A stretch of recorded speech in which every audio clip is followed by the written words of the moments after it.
Good afternoon, Sir Kubato. I am the next reporter, and now let's proceed to our topic. 6 is online polls. Online polls help you quickly collect feedback from learners.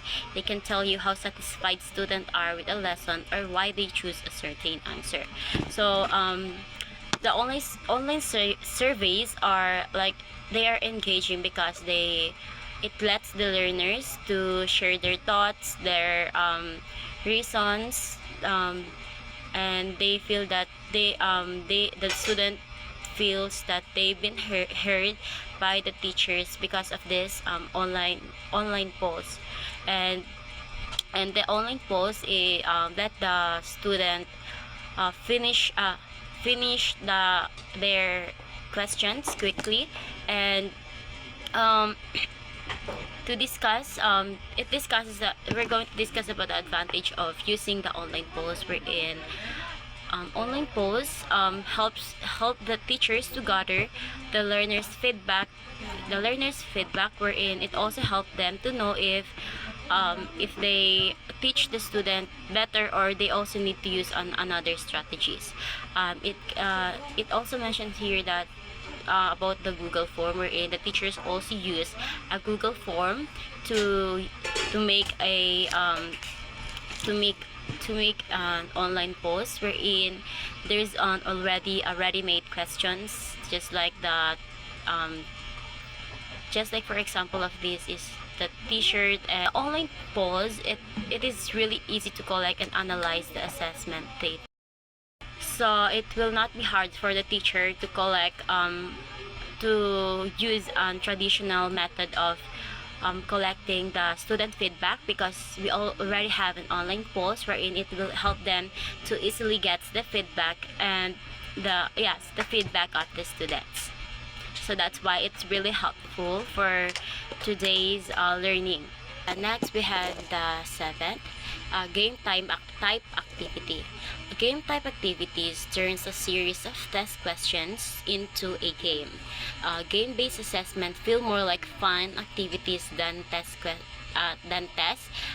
so that students usually know their real skills and knowledge. So etong game type activities, it let the student shows their real skills and their knowledge, wherein it also help the student learn their important life skills, like staying focused, taking smart quiz, and working with others or solving a problem.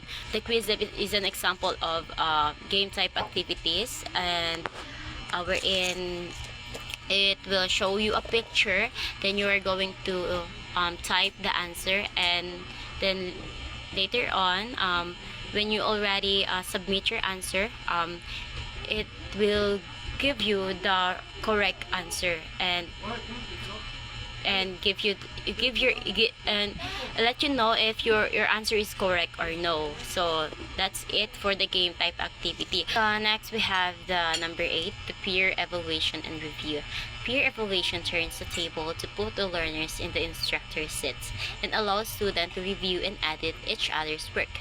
Such as activities like give each student to a chance to to reflect on their knowledge, and then later on they will going to communicate their feedback in a consistent and structured way, just like what we did to the subject of Coach Jude, wherein she lets the learners to give feedback to each other, and then let us grade each other, gave scores to each other group. And that's also an example of the peer evaluation and review. So but then the peer and evaluation and review, it lets the student act like you are the teacher, wherein you're going to give a feedback to your classmates and going to evaluate them, going to check if their activities, what they did activities is correct or wrong. And then it lets you review each other's work, and which it also help them to think about what they've learned So that's it. So yeah, here's an example of this peer evaluation, wherein this website is like a classroom wherein it has the subjects. Then it will also have a review of the students. But then we can also use the Google Classroom, wherein it mostly at yung ginagamit ng mga teachers for evaluating the students, or for giving the students for giving students feedback. So number 9, we have the forum pause. In this activity, students are giving a critical thinking questions based on the lesson or a reading and are asked to reflect on but. So their answers are like they posted on a forum, and their peers or classmates are given the chance to respond. They will going to share their knowledge, wherein they are going to collaborate and collaborate their each knowledge. Then using this method, when you want the learners to interact, communicate and collaborate as part of the learning process, while checking their comprehension of the topic. So it's like giving the student a hard time. No, not. It's like giving the student it like letting the student to think hard about the questions and share their ideas online. So it's possible because of course we are living in this generation wherein online is like fast and help the student to communicate to each other, wherein it helped the learner to add their knowledge. And then so we have to set up or to create a forum post assessment activity.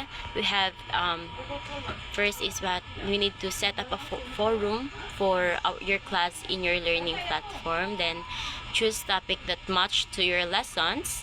Then set rules for posting, like being respectful and avoiding attack such as fourth, encourage the students or the learners to participate by setting goals for how often how the student should post.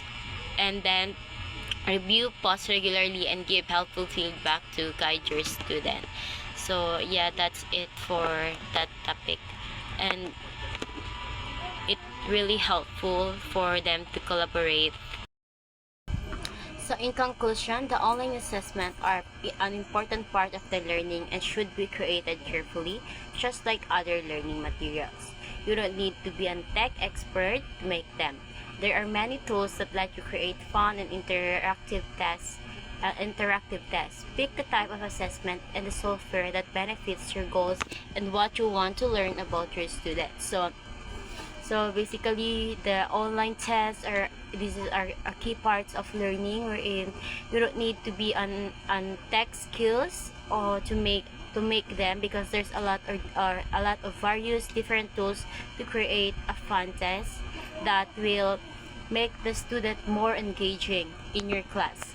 And you just need to choose what is work best, to choose best strategies for you to achieve your goals and the students' learning. That's it for our report.